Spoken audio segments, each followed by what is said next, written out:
After realization, there's a second phase, which is the phase of guilt and shame and regret and remorse. Once you realize there's something wrong, the things I've been doing, whether it's with my tongue or with my eyes or with my ears or with my hands or the way I've treated others, there has to be a feeling of guilt in your heart for your heart to be alive. You know, when somebody is dying or somebody is unconscious, the doctor comes and checks their pulse. They put 2 fingers on their wrist to check, is this person still alive? If you want to check the pulse of your spiritual heart, you just have to check one thing.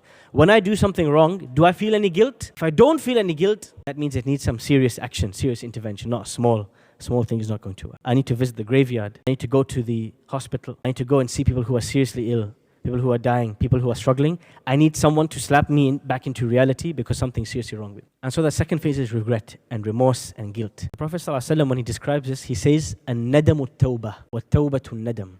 The essence of returning to Allah is feeling that guilty sensation when something goes wrong. That's the second phase. The third phase is making an action plan. So somebody who's an addict, somebody who's got a serious issue, after they've realized, after they feel guilty, and after they sat down, they need a solution. Now, the doctor says to them, look, now we need to make a 60-day plan, a 30-day plan. How are you going to slowly but surely get yourself off this thing that you keep needing to consume? You need an action plan. You need to make a firm decision, I'm never going to return to this. Once you've committed, now we can start recovering. And so same way, the third step in repentance or returning to Allah is making a commitment. Making a commitment, I'm never ever going back to the sin that I've made. For you to commit to it, you got to realize something was wrong in the first place.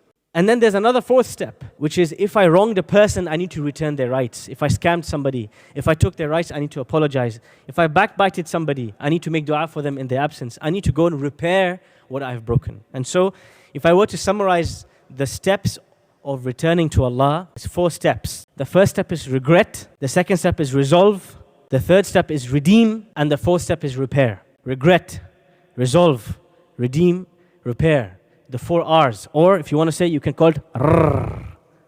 The 4 R's. Regret, resolve, redeem, repair. Regret the action. Make a decision, a firm decision not to return to it. Resolve. You need some resolve. If you've wronged somebody, you got to redeem yourself. And number 4, there's a constant repair that you need to do to repair what was lost in the heart. These are the steps of returning to Allah.